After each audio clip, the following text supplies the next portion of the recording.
Hi, everyone. Welcome to Inquirer Live at Gameday Central. Alongside EJ Smith, I'm Olivia Reiner. We are coming at you from the wet and cold Lincoln Financial Field, getting set for the Eagles' divisional round matchup against the Los Angeles Rams. EJ, how you doing?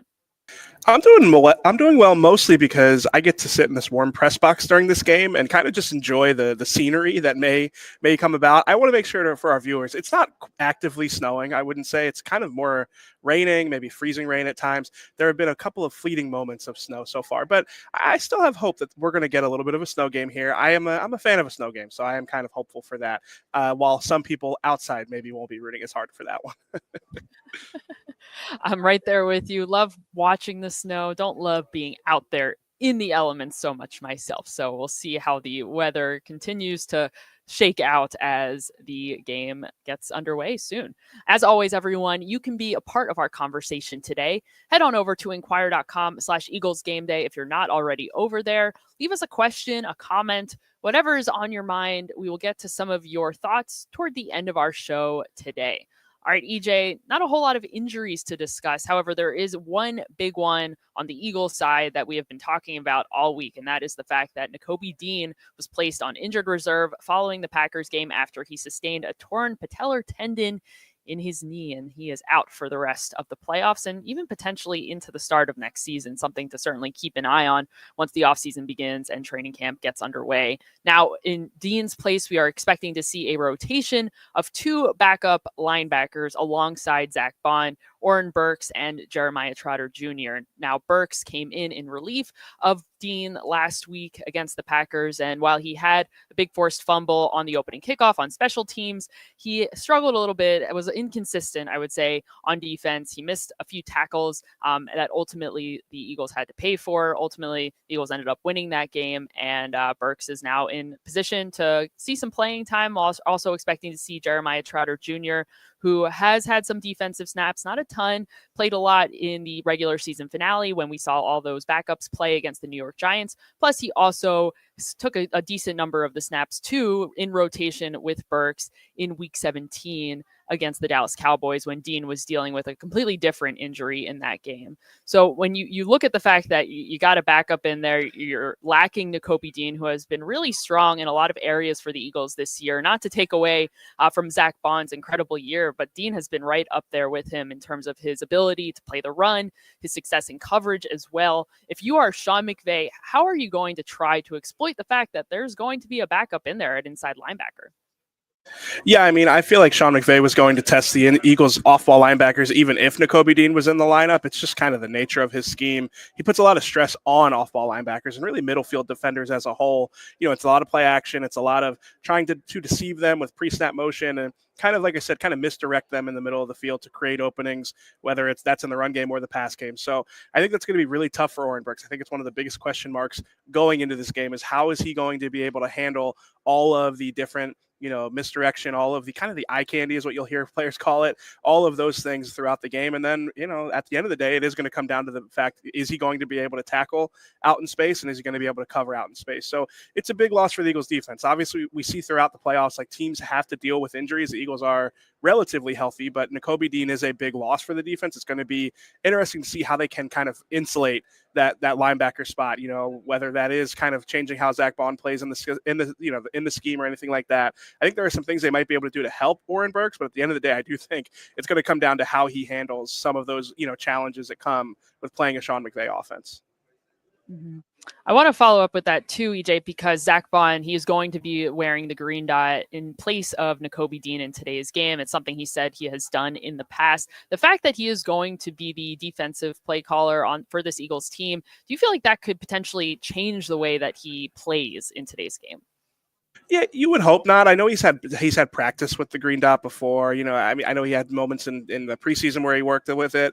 Honestly, I think you would hope that he'll be fine with the added responsibility, but it is an added thing. I mean, it just is one more thing for him to kind of keep in mind and handle. So it'll be interesting to see how that changes. I mean, he already does so much within the defense. Sometimes he'll play as an overhang defender, kind of like an edge rusher, and sometimes he'll be off ball. He drops into zone coverage a lot, and sometimes he'll blitz too. And I'm curious if maybe that blitz role is more because Nakobe Dean has been so good in that role. Maybe they try to have Zach Bond do that as well.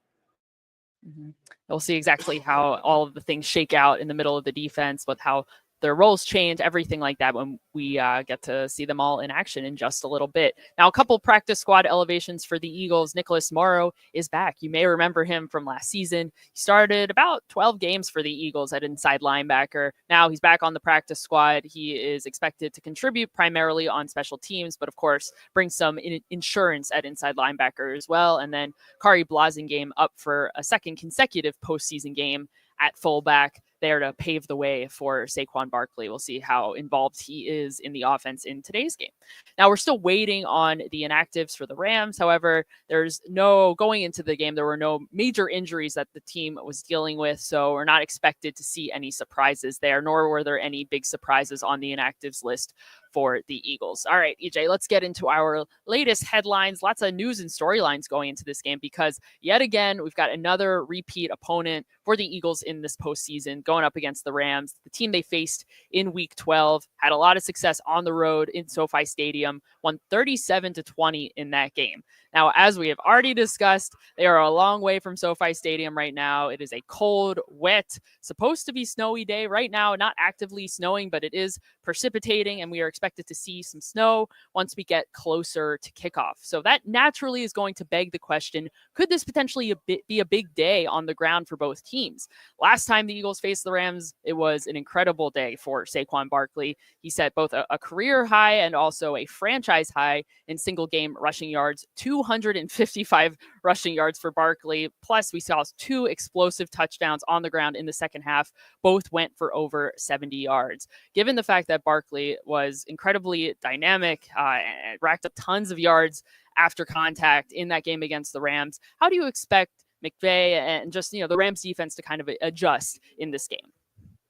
Yeah, it's a good question because I think one thing that sometimes gets overlooked is that Rams game. They loaded the box plenty. He faced, Next Gen Stats has the tracking. Saquon Barkley faced a loaded box 33% of the time. Or it was more than 33% of the time. So it was a third of his runs. So it's not like they weren't trying to sell out to stop the run. It was just a matter of the fact that they were not fitting the run very well. So it's a big question going into this game. I know that. The Rams last week, they had, 8 or 9 sacks against the Vikings. Their pass rush wrecked the game. I think that their defensive front is kind of designed to be that type of speed pass rushing group, but I think it comes sometimes at the expense of their run defense. They don't have maybe the biggest, most physical front. They don't have like the Baltimore Ravens front or the Pittsburgh Steelers front that we saw earlier this season. So, I think that they probably will load the box. I think the Eagles are going to have to be prepared for that. But beyond that, I think that it's going to be for the Rams. I think it's going to come down to can they get off of blocks and can they tackle, which is something they did not do well in the first matchup. And I think the Eagles are going to really test them in that area, to see if they are able to kind of match that physicality a little bit better. And it's going to be, it's a big it's a big test, in these elements, against a team that is rolling in the Eagles, it's that run game. It has been dominant all season. I think that is going to be one of the biggest keys to the game. You mentioned the size of the Rams defensive front. It's especially glaring the disparity when you look at the Eagles offensive line and just how gargantuan they are. You got a former tackle playing left guard there. So it's a big group, big on small and dynamic on the other side of the trenches there. And we'll see who ultimately is able to get the best of the other group.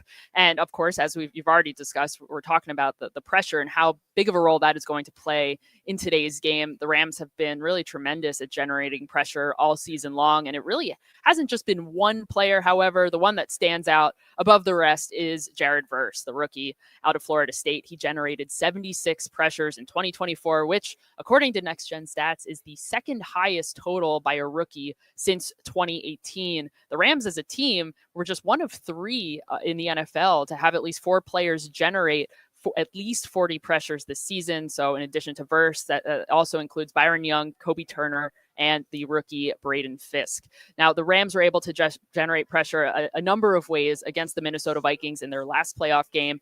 Sam Darnold was sacked 9 times by 8 different players, not only by members of the defensive front, but also in the back 7 as well. When you look at the Eagles' history and picking up pressure and not only pressure, but just diagnosing the blitz in general, how do you expect them to try to contain and limit the impact of the success of the Rams defensive front and also some of their kind of exotic pressure looks?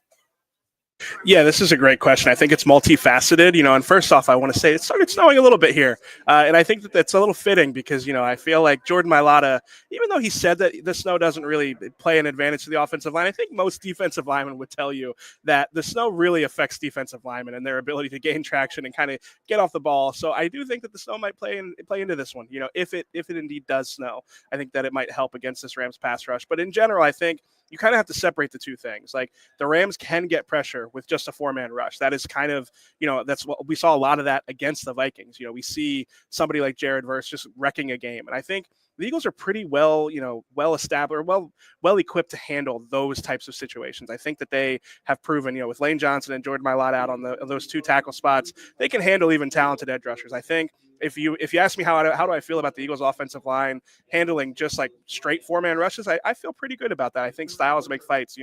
Last week I think the Vikings kind of struggled against that. I don't think that's necessarily as much of a factor for this Eagles front. But what I am really curious to see is how the Eagles handle those exotic pressure looks, like you said. I feel like, the Packers last week, you saw them come out in these pressure looks. They didn't blitz a whole lot, but they threatened to blitz on a lot of those passing downs. They got into those double mug.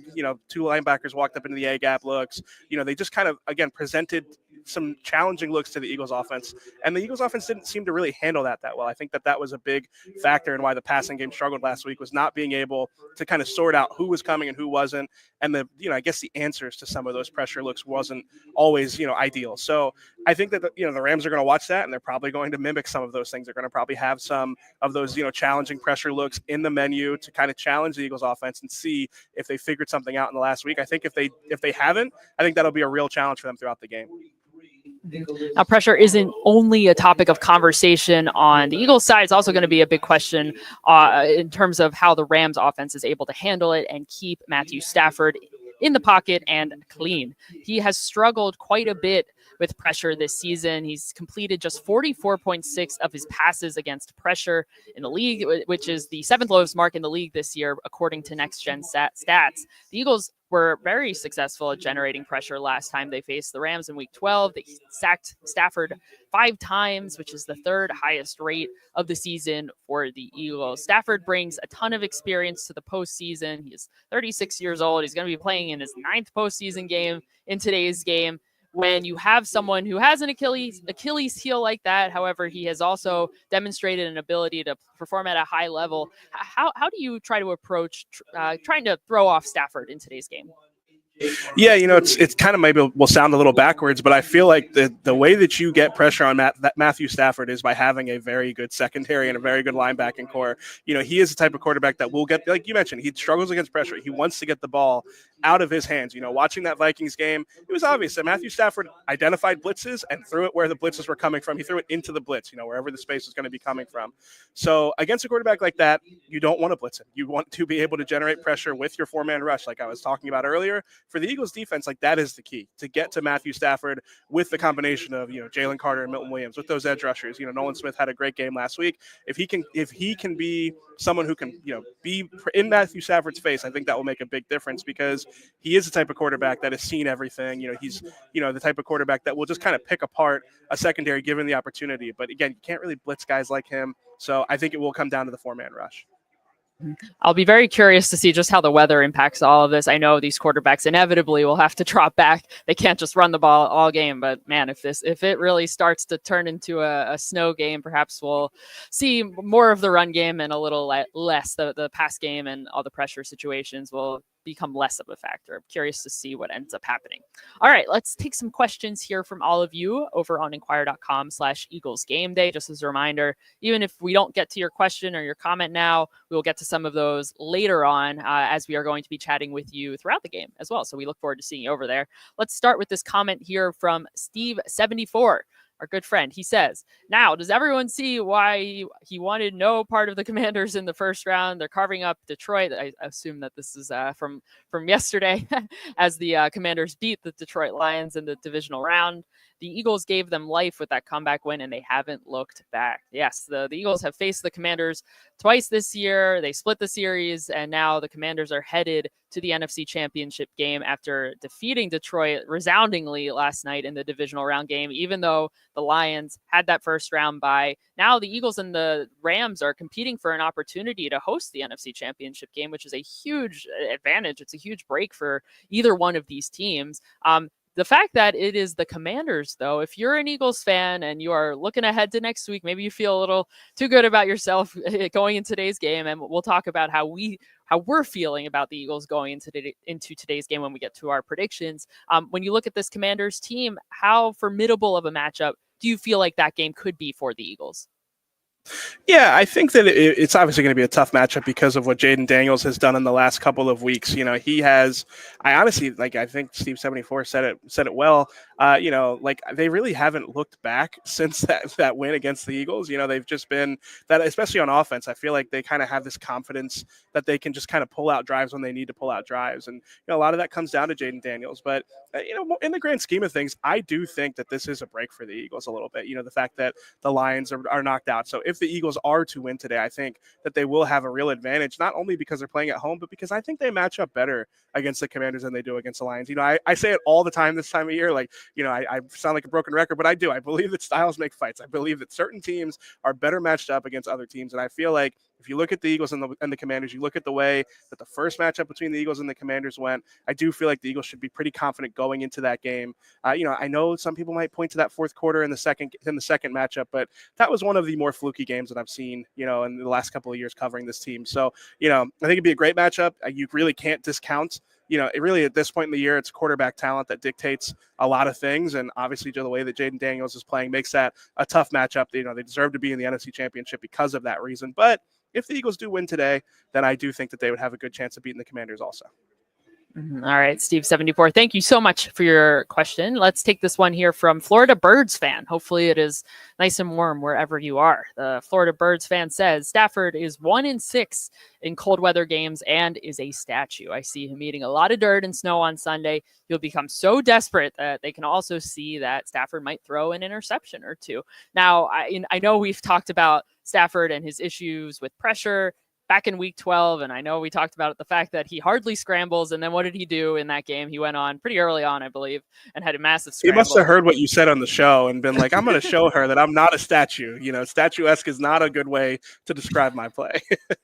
Clearly he was listening, and he just, he explicitly, it was just because of what I said. That is exactly why. But that said, so he has his legs, and that being said, you're right. He does not typically scramble. He has not typically handled pressure well, and he has not typically fared very well in cold weather games, which is somewhat surprising given the fact that he spent so much of his career, well, granted, playing in a dome in Detroit as the quarterback for the Lions, but I digress. Regardless, how do you see the weather potentially playing a role in Stafford's ability to function out there, given the fact that he plays now at SoFi Stadium in a dome for most of the year? Yeah, I do think it is a factor. Like these dome teams, I feel like when they do have to play in the elements, you do wonder. Now, he's not exactly the type of quarterback that you would think would be affected by the elements just because of the fact he does have a strong arm. He doesn't have it's not like it's going to float on him out here. His throws aren't going to float on him. So, I feel like he should be able to fare well in the conditions generally because of that. But I think what I am more curious about is how if the elements do start to become a factor, if snow becomes a real factor, maybe it's the first half, maybe it's the second half, how these offenses kind of respond to that. I think that it is kind of like the conventional wisdom that you don't want to throw the ball in the snow. But if you remember the Eagles-Lions game it was over a decade ago now, that Snow Bowl game, you hear about Kerry Williams going to Chip Kelly and saying the cornerbacks are the ones that are affected the most by the snow because they have to react to the routes in real time without traction. So, you saw in that game the double moves and kind of post routes being harder to defend for those defensive backs. So, just because the elements might not be favorable for, maybe feeling like you can throw the ball, I think there will be chances to throw the ball downfield and kind of get guys off balance in those, in those areas. So I think that it really will. It'll change the whole game if it happens. I'm not saying it's going to happen. The snow seems to have tailed off even since I said it. So maybe we're jinxing it by talking about it so much. I think, like I said, you're talking about the Matthew Stafford not running the ball. You jinx that, and now maybe I'm jinxing the weather. Another weather update. It is now. It's just kind of maybe sleeting a little bit right now. The snow has definitely died down a bit, although we are still about an hour out, a little bit over an hour out from kickoff. So we'll keep an eye on the weather. I'm sure we'll have lots of updates for you over on X, on Blue Sky, on Threads, wherever you're at. We'll try to keep you in the loop with how things are looking at over here at the link. All right, EJ, let's talk about our player picks for today's game. A lot of players to keep an eye on, lots that we've already discussed. However, if there's one that you're really curious to see how they fare in today's game, who would it be? I'm going to go with A.J. Brown. He obviously had a quiet game against the Packers. There was a lot of noise after the game about the book that he was reading on the sideline, but I am curious to see how the Eagles get him involved today. Typically when he doesn't have a lot of targets, after, in 1 week, the following week they make a point of getting him the ball early and often. And I feel like he is the type of player that, kind of thrives in that type of situation. He's talked before about wanting to, get into an early rhythm. So I feel like if they get him into that early rhythm, even if the conditions play a factor, I know we keep talking about him, but even if the conditions play a factor, I feel like he's the type of player that can sort of stand out in those situations. And obviously he's got matchup advantages on the outside anyway. I think that will be something the Eagles will be able to test. So, yeah, the fact that he had a limited role last week makes me think that they're going to try to get him the ball more often in this game, and I think he will be able to take advantage of those opportunities. Yeah, the scenario kind of reminds me of the Carolina Panthers game and the issues that the passing game had in that week. And we all remember A.J. Brown's comments in the locker room after the game lamenting the passing game. Passing was his response to what his concerns were. And he had 4 receptions for 43 yards in that game, which compared to last game against the Packers is a considerable increase. However, the following week against the Pittsburgh Steelers, when the passing game really dominated that Steelers defense, he had 8 receptions for 110 yards. So I'll be very curious to see, depending on how the weather shakes out, be interested to see how much more of an emphasis the passing game takes and how much better they execute, how much better the offensive, the play calling is from Kellen Moore and the design of the routes, things like that. I think we'll find out soon enough. All right, my player to watch. I'm going to the other side of the ball, into the trenches. I'm very curious to see how Milton Williams performs in today's game. If you remember back to that Week 12 matchup against the Rams, you'll recall that Williams had 2 sacks, team high in that game. That was because of the fact that he was one-on-one in a lot of his pass rushes because Jalen Carter was double-teamed at such a high rate. He was double-teamed on 62.9% of his pass rushes, which was his 5th highest double-team rate in a game in his 2-year career. Williams has really been, I might be go short of saying that he's been a revelation for the Eagles this year, but he's had a really strong year. He's led Eagles defensive linemen with a 12.5 pressure rate this year, according to Next Gen Stats. He is a pending free agent, so we'll see if the Eagles are able to keep him around in the offseason, if that is the plan. But he is certainly someone who could potentially have a big opportunity if the Rams try to take a similar approach as they did in Week 12, double team Carter. Otherwise, my player to watch would be Jalen Carter. So we'll see between those two guys how they fare at getting after Matthew Stafford. All right, it is time for one of my favorite segments of our show as we make our predictions for today's game. And to help us do that, I am very pleased to welcome in Jeff McLean. Jeff, before you give us your prediction for today's game, I'm very curious to know, what matchup are you most intrigued by? Well, I'm going to talk about the one that happens at the coordinator level, or actually head coach level for at least the Rams, Sean McVay versus Vic Fangio. I think EJ did a very good job in this morning's paper of kind of going over it. He spoke to Brandon Staley, who had actually worked for both men, first for Fangio in Denver and then for Sean McVay for one season as his defensive coordinator with the Rams. And, as EJ wrote in the story, the reason why McVay went out and got him was because he wanted this Fangio scheme, which has become very popular over the last half decade or so. And it has a lot to do with how Fangio was able to shut down McVay's offense and just kind of wanted the bones of that scheme. And Staley had a successful year. In fact, it helped get get him hired by the Chargers as a head coach. So I guess I could add upon that a little more too. Just looking at this kind of chess match that's going to happen in this game, and you got McVay. He comes out with very detailed game plans in terms of like the first 15 play calls, and I think that's going to tell us a lot about how successful the Rams are going to be. Like he's going to have the bones of his scheme in terms of like a lot of motion, a lot of misdirection, going to try and play with the eyes of the middle field defenders. But he can't get away from the run, so they're going to run the ball with Williams. But how is Vic going to counter this? I don't think he's going to stray very much from what he has done historically. He runs a scheme, and he likes to see what happens and then how it plays out, and then he'll adjust. And that's what happened in the first time these two teams met.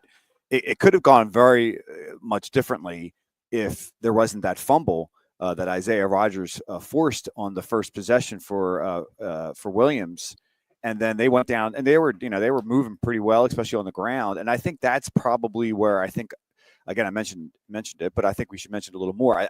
I just think that they think they can run on this defense, and that's probably the one area. With no Kobe Dean, as you guys talked about, that the Eagles are probably going to be a little susceptible at. Now, that being said, Vic Fangio, the whole kind of part, it's not the main philosophy of the scheme, but he's totally okay with Matt Stafford checking the runs, on pass downs if the Eagles are going to play their light boxes, or even on run downs, as long as they can rally to the ball, tackle them, keep them from breaking off big runs. But that they weren't able to do that in those first two drives against the Rams back in November, and I think that we'll see that. We'll see how the Eagles defense is able to kind of account for that. Now, Vic, the reason why they've been so successful, or they've been successful at stopping the run for the most part the second half of the season, is because he's been able to do it with a light box and still be able to kind of have more guys in the back end to keep passing offenses from completing explosive plays down the field. So anyway, it'll be very interesting to see, the old schooler versus the new schooler, the hot young offensive mind and Sean McVay go up against Vic Fangio, who's been doing it a long time. And I think that very much well could decide who wins this game. All right. Well, with all of that in mind, plus the potential factor of the weather in today's game, what is your final score prediction? Yeah, I remember last week. I think I picked the Eagles to win by 7, and then when we got here, I was just like, I just have a feeling they're going to beat them pretty handily, a double-digit score. Now, it didn't look the way I thought it would look, but they end up winning by 12 points, and they could have won by 19 if Saquon Barkley hadn't slid at the end, and it wasn't anywhere close to their best performance on both sides of the ball, really, as well as the defense played and causing all those turnovers. I have a similar feel about this one, maybe a little less. I picked 31-17 in the paper. The snow, it seems like it's going to happen in the second half.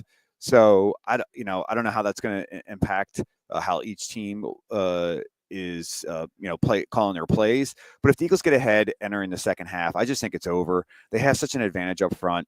I know the Rams have a really good defensive young front, but they're on the smaller side. They can be run on. And we obviously saw back in November, Saquon Barkley, 255 yards. And I think we're going to see not that many yards again today, but I think that's the recipe. That's the formula for the Eagles for many, many weeks. And I think we're going to see it again here.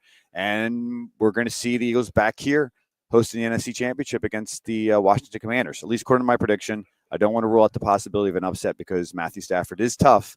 And when you look at both quarterbacks, I think he's got the edge there, but they don't face each other. That is very correct. DJ, where is your head at in today's game?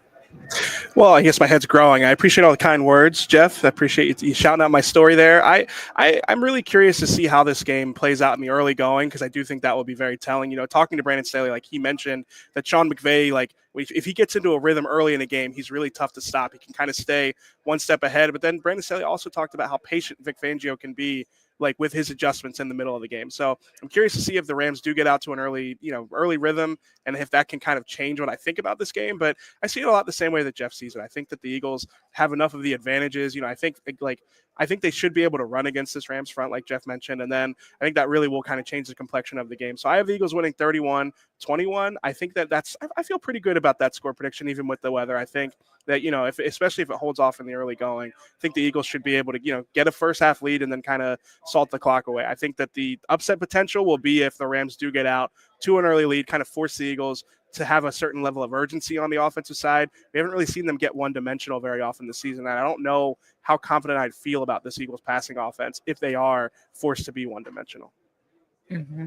I am going with the Eagles just like you guys. 27-21, though. A little bit closer of a score, a little bit lower scoring there for the Eagles. But I think the reason that I feel like it could be a bit of a closer margin, or at least see the Rams keep it close, is I'm just not confident in the backup situation at inside linebacker. I feel like that could potentially play a bigger role than anyone is. I know we've talked about it quite extensively, but I feel like that could potentially play a big role in today's game. And, we'll also see from the Eagles standpoint how the passing game is able to rebound after last week. But for now, I'm keeping it 27-21. We'll see exactly what happens, but that's kind of where we're at right now. All right, everybody, that is going to do it for us today. Thank you so much for joining us. We appreciate seeing all of you. As a reminder, you can head on over to inquirer.com/Eagles Game Day. We will be there throughout the show, chatting with all of you, answering your questions. So we look forward to seeing you in just a little bit. And keep up with more Eagles coverage on my Uncovering the Birds podcast. New episodes will be released every week during the regular season and into this postseason. Listen to wherever you get your podcasts or go to inquirer.com/podcasts. Once again, that is all for today. Thank you so much for tuning into Game Day Central, and we'll see you next time.